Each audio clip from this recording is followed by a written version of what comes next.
Assalamualaikum. Welcome to HANIF'S kitchen. நம்ம post பண்ற daily ஒரு வீடியோல இன்னைக்கு நம்ம பார்க்க போறது ஸ்ட்ரீட் ஃபுட் ரெசிபி. இந்த street food recipe veg noodles தாங்க. இந்த வெஜ் நூடுல்ஸை ரொம்ப குயிக்காவும் ரொம்ப ஈஸியாவும் நம்ம HANIF'S கிச்சன் ஸ்டைல்ல எப்படி செய்யறதுன்னு பார்க்கலாம் வாங்க. இதுக்கு நான் ஃபர்ஸ்ட் 5 பேக்கெட் நூடுல்ஸ் எடுத்திருக்கேங்க. இப்போ இதுக்கு தேவையான காய்கறிகள் பார்த்துடலாம். 100 கிராம் முட்டைக்கோஸ் எடுத்திருக்கேன். அதை நீல வாக்கில் கட் பண்ணியிருக்கேன். இதுக்கு வந்து சைனீஸ் கட்டிங்னு சொல்லுவாங்க. இந்த மாதிரி நீளமாக கட் பண்ணணும், மெலிசாவும் இருக்கணும்.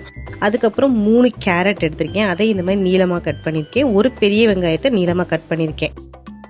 அப்புறம் 2 கொடை மிளகா எடுத்திருக்கேன். அதை இந்த மாதிரி கட் பண்ணியிருக்கேன். இப்போ எப்படி கட் பண்ணுறது அப்படின்னு சொல்லி நான் உங்களுக்கு சிம்பிளாக டெமோ மட்டும் காட்டுறேன். இந்த மாதிரி நீங்கள் கொடை மிளகால உள்ள இருக்க விதைகள் எல்லாத்தையும் எடுத்துட்டு அந்த கத்தியில் இருக்க அந்த நுனியை வச்சு நீளமாக இந்த மாதிரி ஷார்ப்பாக வந்து இப்படி கோடு போட்டிங்கன்னா உங்களுக்கு மெலிசா நீளமாக கட் பண்ணுற மாதிரி அழகாக அந்த கட்டிங் வந்துடும். ஸோ நம்ம அந்த மாதிரி கட் பண்ணிக்கலாம். அது நம்மளுக்கு கொஞ்சம் ஈஸியாகவும் இருக்கும். அதுக்கப்புறம் இஞ்சி பூண்டு 2 டீஸ்பூன் நான் எடுத்திருக்கேங்க. இப்போ ஒரு பவுலில் நம்ம தேவையான சாஸ் எல்லாத்தையும் மொத்தமாக நம்ம சேர்த்து வச்சிடலாம். இதுக்கு நான் ஃபர்ஸ்ட் 5 ஸ்பூன் டொமேட்டோ கெச்சப் எடுத்திருக்கேன். அதுக்கப்புறம் 2 ஸ்பூன் சில்லி சாஸ் எடுத்திருக்கேன். அப்புறம் 1 ஸ்பூன் வினிகரும் ஊத்திக்கலாங்க. அப்புறம் 2 ஸ்பூன் சோயா சாஸ். இது எல்லாத்தையும் மிக்ஸ் பண்ணி மொத்தமா ஒரு பவுல்ல வச்சிட்டோம்னா நம்ம அப்படியே குக் பண்ணும்போது ஊத்துறதுக்கு ரொம்ப ஈஸியா இருக்கும். இப்போ நம்ம அடுப்பு ஆன் பண்ணி ஃபர்ஸ்ட் இந்த நூடுல்ஸை வேக வச்சிடலாம். ஒரு பாத்திரத்துல நான் வந்து அரை அளவு தண்ணி வச்சிருக்கேன். இந்த தண்ணி நல்லா கொதிக்கட்டும். இப்போ தண்ணி நல்லா கொதிச்சிருச்சு. கொதிச்சதுக்கு அப்புறம் நாம இந்த 5 பேக்கெட் நூடுல்ஸையும் இந்த கொதிக்கிற தண்ணியில சேர்த்துடலாம். சேர்த்துட்டு இதுக்கு தேவையான அளவு உப்பு சேர்த்துடலாங்க. சேர்த்துட்டு நல்லா ஒரு தடவை மிக்ஸ் பண்ணிடலாம். மிக்ஸ் பண்ணிட்டு இது 5 to 7 நிமிஷம் நல்லா வேகட்டும். இப்போ நீங்க கிளறிட்டு இந்த மாதிரி நூடுல்ஸ் உங்க கையால் எடுத்து உடைச்சு பார்த்தீங்கன்னா அது உடையணும். அப்படி உடைஞ்சா நூடுல்ஸ் நல்லா வெந்துருச்சுன்னு அர்த்தம். இப்போ நம்ம இதை அடுப்பு ஆஃப் பண்ணிட்டு வடிக்க ஆரம்பிச்சிடலாம். இப்போ நல்லா இந்த மாதிரி ஒரு வடித்தட்டில் நல்லா வடிச்சிருங்க. வடிச்சதுக்கு அப்புறம் இந்த நூடுல்ஸை ஒரு பாத்திரத்தில் போட்டுட்டு 1 ஸ்பூன் ஆயில் ஊற்றி நல்லா குலுக்கிட்டு வச்சிடலாம். அந்த ஆயிலை ஊற்றி நீங்கள் மிக்ஸ் பண்ணிட்டு வைக்கும் போது இந்த நூடுல்ஸ் ஒன்னோட ஒன்று ஒட்டாமல் இருக்கும். அதனால தான் இதை நம்ம ஃபாலோ பண்ணுறோம். இப்போ நம்ம குக் பண்ண ஆரம்பிச்சிடலாம். நான் ஃபர்ஸ்ட் அடுப்பை ஆன் பண்ணி கடாய் வச்சிடுறேன். இதில் 1 ஸ்பூன் ஆயில் ஊற்றிக்கிறேங்க. அதுக்கப்புறம் 3 முட்டை உடைச்சு போட்டுடுறேன். நம்ம எப்பயுமே நூடுல்ஸுக்கு முட்டை சேர்த்துக்கிட்டா அது இன்னும் நல்லா ஸ்ட்ரீட் ஃபுட் டேஸ்ட்ல நல்லா இருக்கும். இந்த முட்டைக்கு தேவையான அளவு உப்பு சேர்த்துக்கலாம். அதுக்கப்புறம் 1/2 டீஸ்பூன் மிளகு பொடியும் சேர்த்துக்கலாங்க. இப்போ அதை நல்லா மிக்ஸ் பண்ணிட்டு கிளறி இந்த மாதிரி கொத்து முட்டை மாதிரி கிளறி வச்சிடலாம். இந்த முட்டையை கிளறிட்டு இதை ஒரு தட்டில் தனியாக எடுத்து வச்சிடலாம். இப்போ அதே கடாயிலையும் நான் 3 ஸ்பூன் ஆயில் ஊற்றிக்கிறேன்.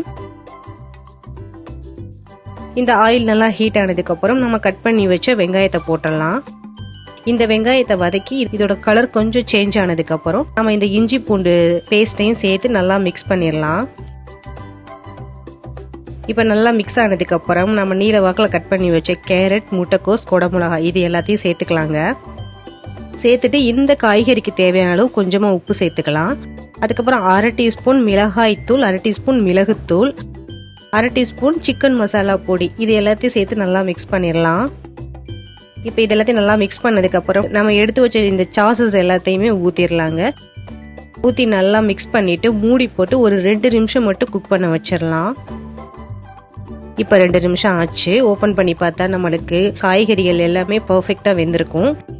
இந்த டைம்ல நாம வந்து வேக வச்ச நூடுல்ஸை இதோட சேர்த்துக்கலாம்.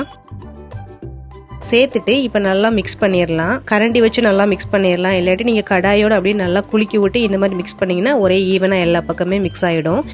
இந்த வெஜிடபிள் இந்த நூடுல்ஸ் எல்லாமே ஒரே மாதிரி ஸ்ப்ரெட் ஆகி நல்லா மிக்ஸ் ஆகணும். அதுக்கப்புறம் நம்ம மிக்ஸ் ஆனதுக்கப்புறம் இந்த கிளறி வச்ச முட்டையும் இதோட சேர்த்துடலாம்.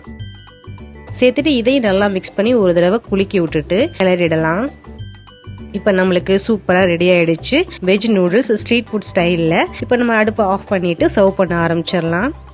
பாருங்க, பார்க்கவே ரொம்ப பர்ஃபெக்டா இருக்குது. இதுல வந்து வாசனை ரொம்பவே சூப்பரா இருக்குங்க. நீங்க குக் பண்ணும்போதே உங்களுக்கே தெரியும் ஒரு ஸ்ட்ரீட் ஃபுட்ல போய் நம்ம நூடுல்ஸ் சாப்பிட்டா என்ன மாதிரி ஒரு ஸ்மெல் இருக்குமோ அந்த ஸ்மெல் அப்படியே பர்ஃபெக்டா இருக்கும். இதுல வீட்டில் இருக்க எல்லாருமே இன்க்ளூடிங் குழந்தைங்க ரொம்பவே விரும்பி சாப்பிடக்கூடிய ஒரு ரெசிபி தான் இந்த ரெசிபி. இப்போ இதை நம்ம டேஸ்ட் பண்ணி பார்க்கலாம் எப்படி இருக்குதுன்ட்டு.